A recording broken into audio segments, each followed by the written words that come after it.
Tuh, tingali kan hiji tapi Neng.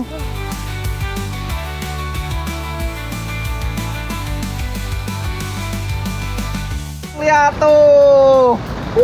Bagus payonya tapi masih pada kecil.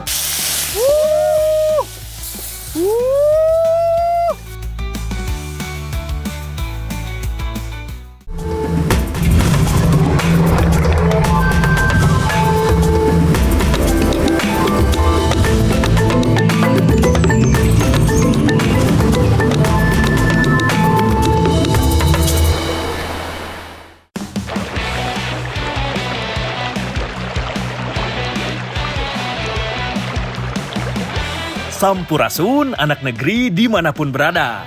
Kumaha kabarna? Semoga sehat semua ya. Nah, kali ini Abdi akan mengajak kalian untuk mengenal lebih jauh daerah Naringgul yang berada di Kabupaten Cianjur, Jawa Barat. Biar tambah semangat, kita main lompat sungai dulu yuk. Eits, tak hanya lompat dengan tangan kosong. Anak-anak di sini juga sering bermain lompat sarung loh, alias melompat ke sungai menggunakan sarung. Ya, seperti ini. Anak negeri, tahu bagaimana sarung ini bisa berubah menjadi balon saat jatuh ke air? Mau tahu rahasianya? Ya, ikat salah satu ujung sarung. Kemudian pastikan sarung dalam keadaan basah, agar pori-pori sarung tertutup dan mampu menahan udara yang ada di dalam sarung. Terakhir, anak negeri harus lompat sambil merentangkan lubang sarungnya. Ya, semakin tinggi lompatan, maka semakin banyak udara yang masuk ke dalam sarung. Tolong! Tolong! Itu Palid! Baju! Tolong! Oh, naon ih? Naon? Minta tolong! Oh, itu baju nanya kayak orang turun. Neng. Neng, kali beunang. Hebat tuh, hebat. Ari Neng nabat bisa valid kieu atuh. Kan dak pisai. Terus, tos itu balik ka mana ya? Lauk payo abis. Oh, payo. Pertas kumaha payo teh? Tahu gitu. Tahu. Karena unik berarti. Wah, nih. Saya belum pernah nih ngambil ikan payo dan bentuknya kayak gimana nih. Nah, makanya jangan kemana-mana, terus saksikan Jejak Anak Negeri karena alam memberi banyak manfaat. Ayo Neng, siap.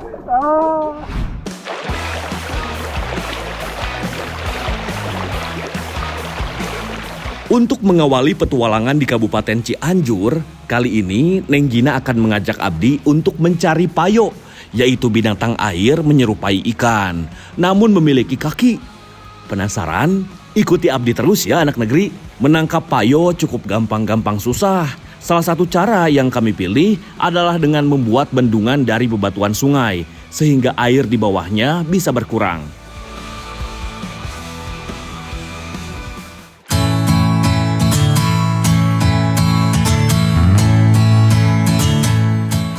Bendungan sudah jadi dan air pun sudah mulai surut.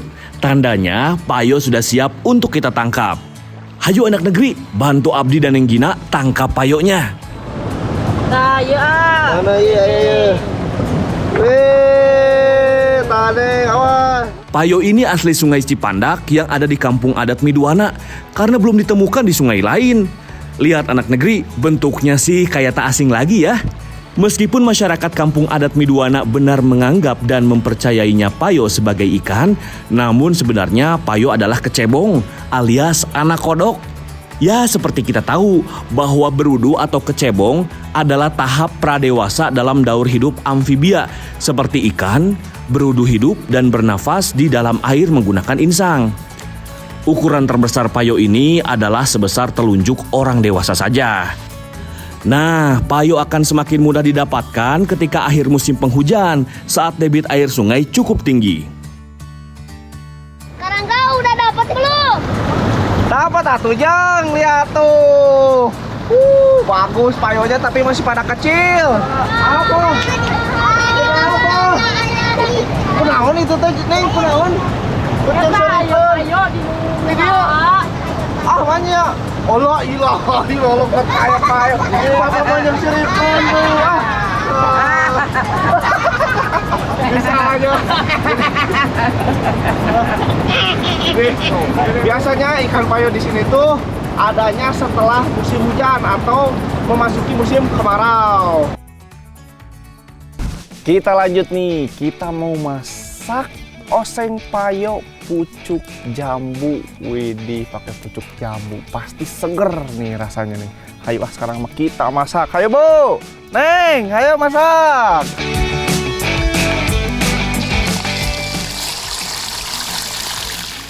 Soal payo, Abdi yang bertanggung jawab nih, karena payo harus langsung digoreng terlebih dahulu. Sementara itu, Neng Gina dan Ibu Sri akan menyiapkan bumbu halus dan bahan pelengkap lainnya. Simpel sekali bukan? Semua bahan dan bumbu pasti mudah kalian dapatkan kok, termasuk pucuk daun jambu. Tapi tidak dengan payonya. Nah, urusan potong-memotong dan menghaluskan bumbu sih Abdi serahkan ke Ibu Sri dan Neng Gina saja, karena mereka memang jagonya. Semangat Neng Gina, ulek sampai halus ya. Bu, angkatnya. Anak negeri, payonya sudah kering ini. Selanjutnya tumis bumbu halusnya. Eits, awas jangan dekat-dekat, karena memasak dengan cara seperti ini hanya dilakukan oleh orang yang sudah profesional saja. Artinya jangan ditiru kalau belum jago memasak dengan teknik api seperti ini. Nah, jika bumbu yang dimasak sudah harum, selanjutnya ditambahkan bahan irisannya. Masukkan juga pucuk daun bambu. Nah, barulah masukkan si tokoh utamanya. Siapa lagi kalau bukan payo. Oseng-oseng biar bumbu tercampur rata dengan payonya ya. Anak negeri, ada info menarik ini seputar payo yang unik ini. Jadi meskipun belum didukung penelitian yang memadai, masyarakat kampung adat Midwana mempercayai dengan mengkonsumsi payo maka akan membuat awet muda dan juga panjang umur. Wah wah wah, kalau memang benar Abdi mau makan payo terus ah.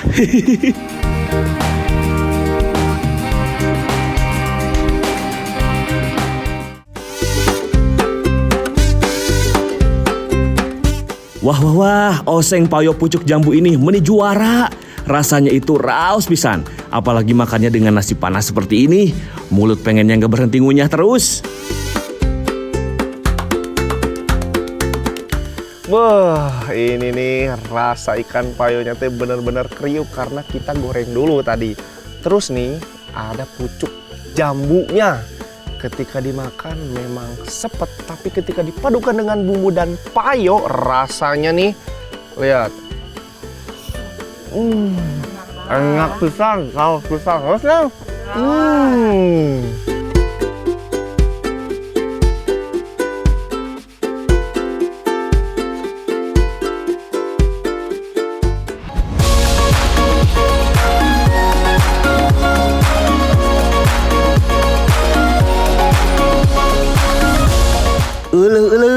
Meni sejuk sekali ya desa Naringgul ini. Subur dan makmur. Jadi ingat lagu Kus Plus. Bukan lautan tapi kolam susu. Kail dan jala cukup menghidupimu. Maaf ya suara Abdi yang pas-pasan ini. Oh ya, hampir lupa Abdi harus jemput Neng Lia untuk mengambil beras. Waduh, sabar ya Neng, sebentar lagi sampai ini.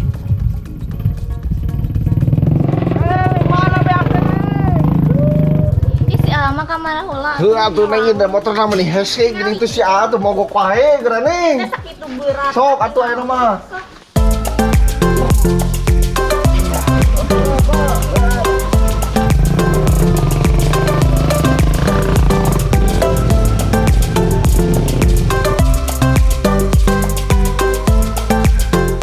Waduh, untung saja si Neng sabar menunggu AA.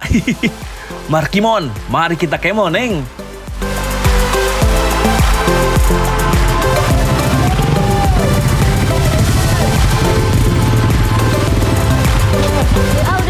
Ayo Neng, cepangan ya. Iya, tah. Sedapnya. Anak negeri, penasaran beras yang Abdi ambil ini buat apa? Beras ini akan kami olah menjadi kue manis yang mengenyangkan, yaitu kue awug.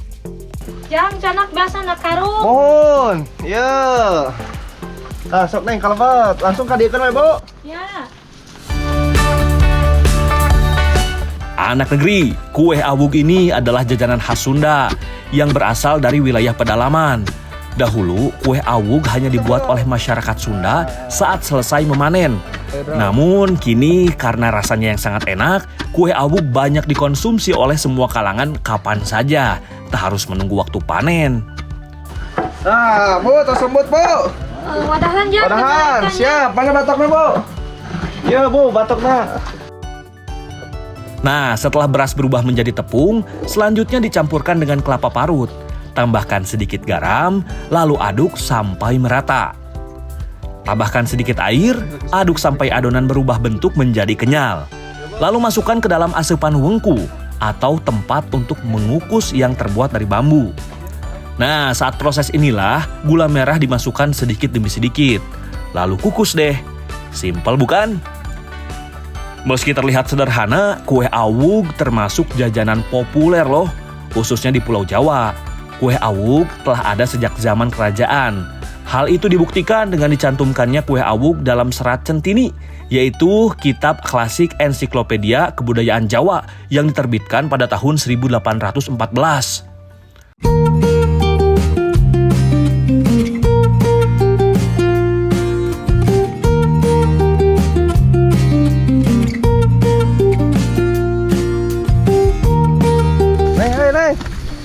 Bu, ayo ngiring tuang dia. Terus jadi beasna apa nih mah tak kene mas jadi awug. Ayo buka dia, Bu. Tadi ih mah ayo orang tuang ayo ih. Ayo tuang buka dia, Bu. Sok dia. Sok cara likah dia.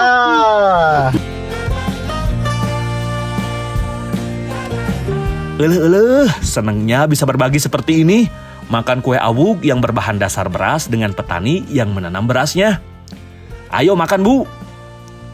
Meskipun bentuknya terlihat sederhana, namun saat dirasakan di mulut, bisa-bisa anak negeri semuanya jadi ketagihan karena memang seenak itu. Rasa awugnya tuh manis banget nih, perpaduan rasa beras, terus kelapa dan gula merahnya tuh bener-bener enak ketika dimakan. Terus nih, kenapa bisa dinamakan awug nih? Awug itu berbahan dasar dari alam nih, terutama padi. Terus kenapa bisa berbentuk kerucut? Karena kita itu harus mensyukuri dan selalu bersyukur tinggi gitu, setinggi gunung. Nah, makanya bentuknya kerucut seperti gunung. Laras, Bu? Ah, tuang deh ya nama.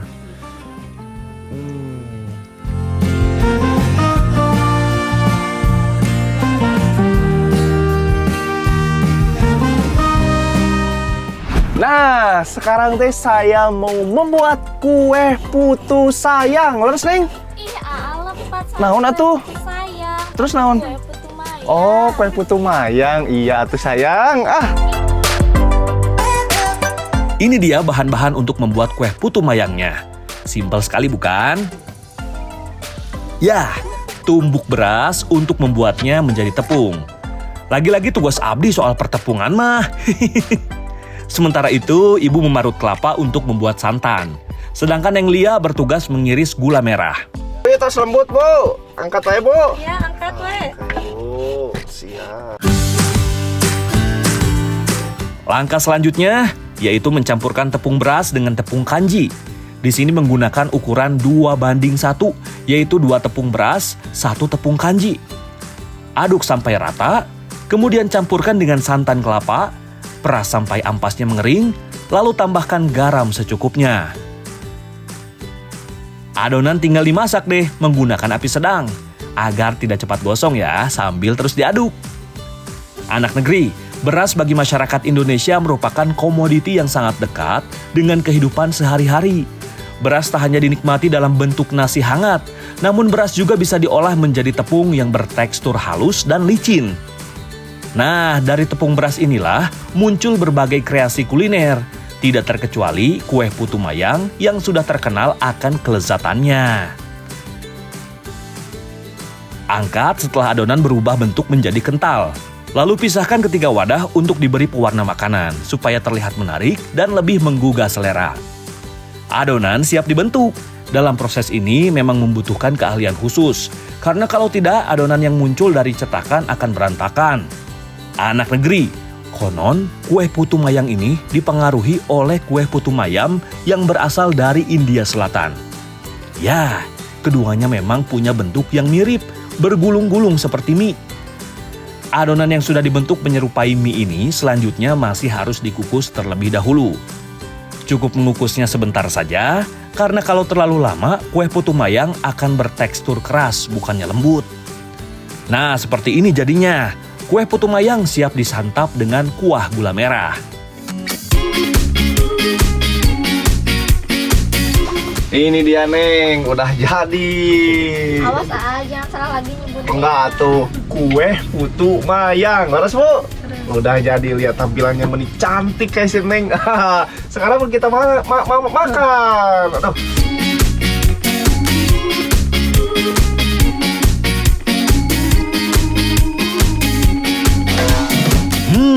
Ini sih enak pisan anak negeri.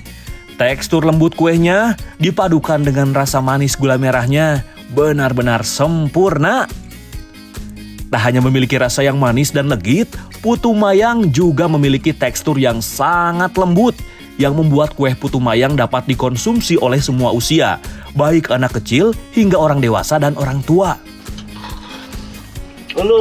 Ini nih kue putu mayang yang kriwil lucu nih. Kalau nggak pakai gula, emang rasanya tuh hambar. Tapi ketika dicocol nih, dimasukin ke gula, manis, legit, lembut, ada gurihnya. Rasa kelapanya juga bener-bener terasa banget. Leres nih, enaknya. Tuang deh Bu.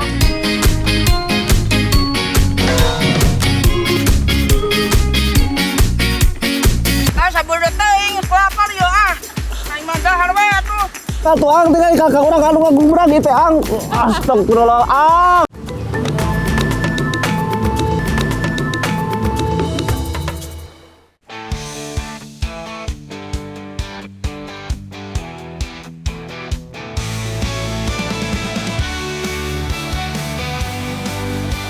Mumpung cuaca cerah, Rangga, Neng Gina, dan Kang Freddy akan mencari kepiting bakau di dekat muara yang berada di desa Legok, Jawa nih.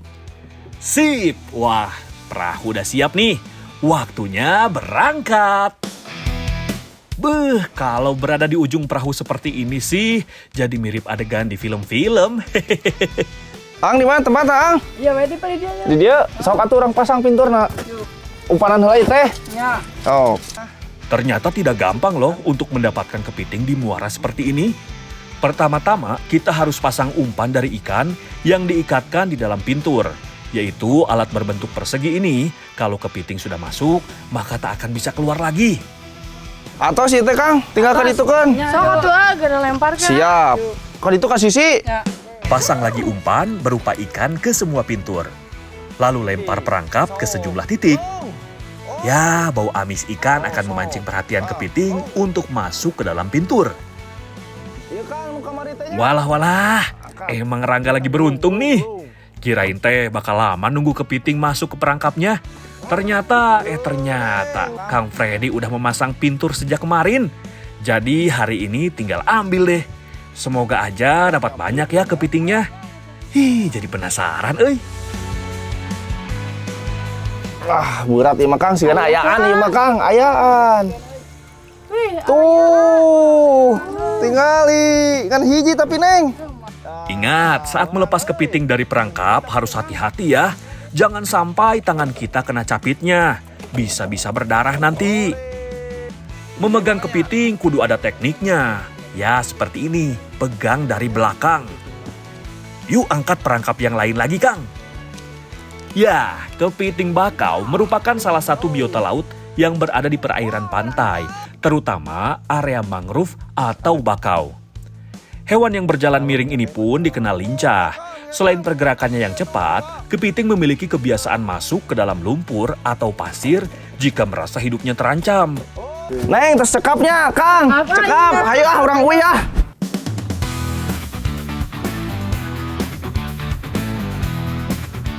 Sop keyeup Legok Jawa. Itu dia yang mau saya masak bareng Neng Putri dan Ibu Sri. Sekarang mah orang masak. Yuk Neng yuk. Iya, Abi langsung ngerebus aja, Bu. Enggak. Pertama-tama, kepiting yang sudah dicuci bersih harus direbus terlebih dahulu ya. Nah, sementara Rangga merebus, Neng Putri dan Ibu Sri akan menyiapkan bumbu halus dan bahan pelengkapnya. Akhirnya nyekal gitu. Simpel sekali bukan? Urusan potong-memotong dan mengulek bumbu sih Rangga serahkan ke Bu Sri dan Neng Putri aja. Karena mereka jagonya. Semangat Bu, ulek sampai halus ya. Merebus kepiting mah tak perlu waktu lama. Cukup sampai cangkangnya berubah warna aja. Sekitar 15 hingga 20 menit. Sobat anak negeri, pada tahu nggak sih kalau kepiting setelah direbus atau dimasak akan segera berubah warna menjadi orange kemerahan. Hal itu karena reaksi dari kandungan zat kimia cangkang kepiting saat bertemu dengan panas. Bu, iya tos asaknya. Sawat Bu, mana wadahna? Oke. Ngebetukan kali sadaya nananya Bu. Nah, kepiting bakau yang sudah direbus harus dipisahkan dulu daging dengan cangkangnya ya. Karena untuk membuat sup kepiting hanya dagingnya saja yang akan digunakan. Kalau dasarnya udah enak, kepiting mau diolah jadi apapun juga pasti enak. Namun jika pengen makan yang hangat-hangat tapi mengenyangkan, ya paling tepat sup kepiting. Lihat, kepiting sebanyak ini cuma menghasilkan daging yang tak begitu banyak. Pantes saja sup kepiting yang dijual di restoran itu mahal harganya ya. Ya, terserah. Oh, sok Neng. Kerap Neng. Ada info nih. Ternyata kepiting itu salah satu hewan purba yang sudah hidup 200 juta tahun yang lalu. Manfaatnya kepiting atau keyup ini tuh banyak pisan. Nih ya, tapi jangan berlebihan. Karena sesuatu hal yang berlebihan itu tidak baik. Laras Neng? Laras Bu? Oh, kayak nama orang sayur. Tumis solanya berarti. Tumis bumbu sampai harum.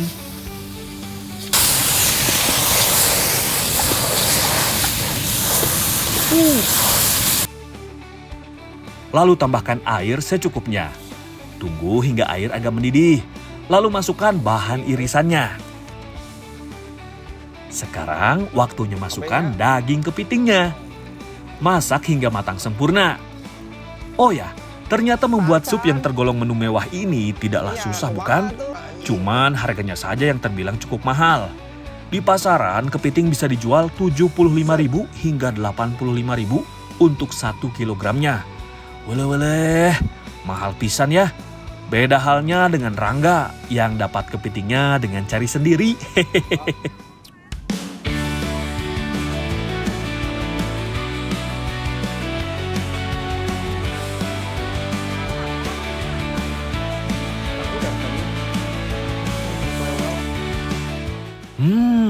Ini sih enak sekali. Gurih, asin, manis, semua melebur saat masuk ke mulut. Bisa nambah berkali-kali nih. Ya, memiliki cita rasa yang enak dan lebih dominan gurih, membuat banyak orang sangat menggemari aneka olahan makanan laut. Salah satunya kepiting. Makanya sedikit terasa aneh jika ada orang yang tidak suka makanan laut. Karena faktanya, makanan ini banyak disebut sebagai makanan paling enak. Juga memiliki banyak manfaat baik untuk kesehatan tubuh jika dikonsumsi secara baik dan benar. Raos canggihnya. Hei, Ang! Kadi dah heula. Allah ilaha illallah itu Ang kakak aku bergerak. Ang! Hari itu kakak dari kakak gubrak sampai dah Ang. Allah ilaha illallah. Sabeudeuh teuing kelapar ya Aing mah dahar we atuh. Katu Ang dengan kakak urang anu ngagubrak itu Ang. Astagfirullah Ang. Siap Jang. Siap. Hiji, 2,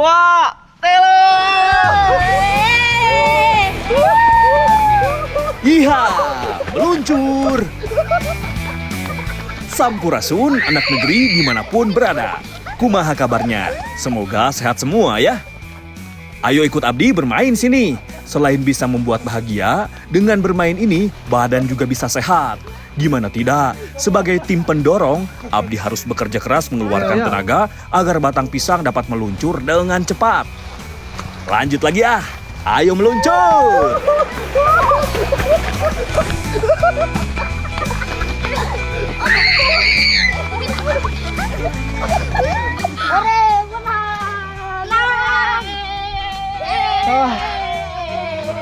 Waduh, hebat pisan anak-anak di sini mah. Nih, sekarang Rangga itu lagi berada di Cilaki, Cianjur Selatan, sedang bermain sosorodan bareng anak-anak. Selain permainan sosorodan, masih banyak yang lainnya nih. Ada tradisi, hasil alam, dan yang pastinya kulinernya dong. Makanya jangan kemana-mana, tetap di Jejak Anak Negeri, karena alam memberi banyak manfaat. Ayo dorong, dorong!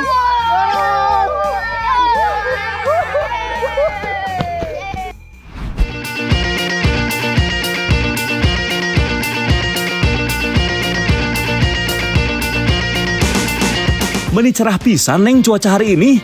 Pas sekali karena Abdi dan Neng April mau menuju ke ladang pohon pandan laut untuk memetik daunnya.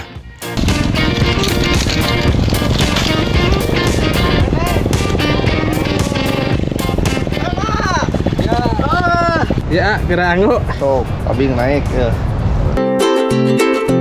Untuk memanen daun pandan laut ini memang harus ekstra hati-hati ya, karena daunnya memiliki duri yang tajam. Jadi harus pakai sarung tangan. Naik namanya. Ya, sok kan naik. Oh, Bapak bagian bawah. Awas hati-hati. Ini dia daun pandan yang kami cari. Ternyata bukan daun pandan yang biasanya ada pada kolak. Masyarakat pesisir Cianjur menyebutnya dengan daun pandan laut.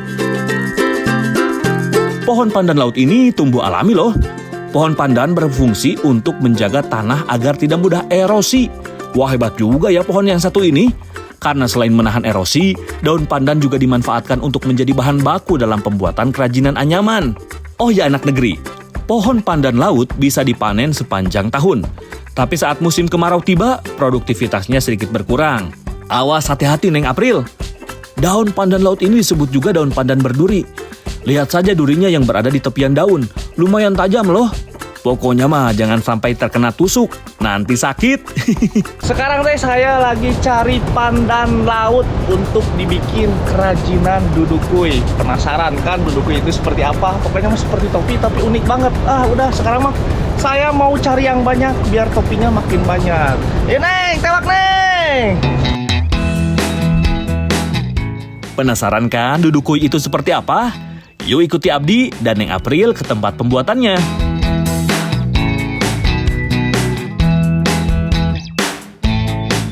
Assalamualaikum. Assalamualaikum.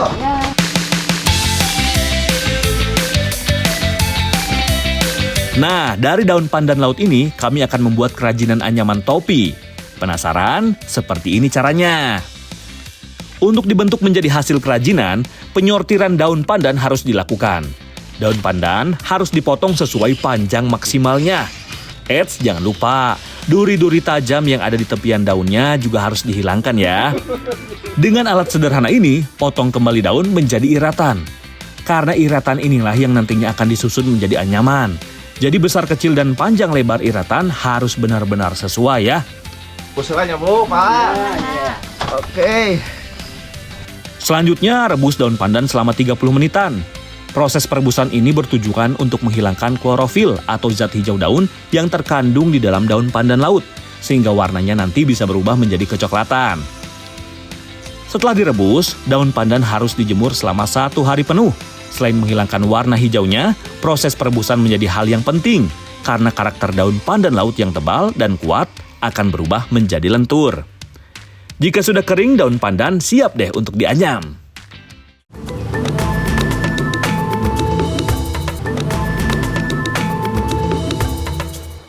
Oh ya anak negeri, usaha topi anyaman dari daun pandan laut ini menjadi salah satu barang buatan lokal yang banyak dicari loh akhir-akhir ini. Karena memang bentuknya yang unik dan juga awet.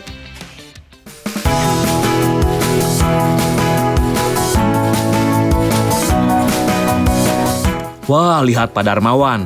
Memang kalau sudah ahli mah cepat sekali ya menganyamnya. Gak heran kalau dalam sehari Pak Darmawan bisa menghasilkan 5-6 topi.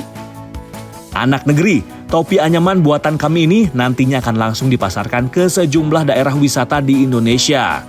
Seperti Bali, Jogja, dan juga Pangandaran. Nah, seperti ini topi yang sudah jadinya anak negeri. Kasep Pak. Bu kasep. Cesel lah tuh Bu. Ces. Oke. Kasep Pak, kasep. Cesel lah Pak. Oke.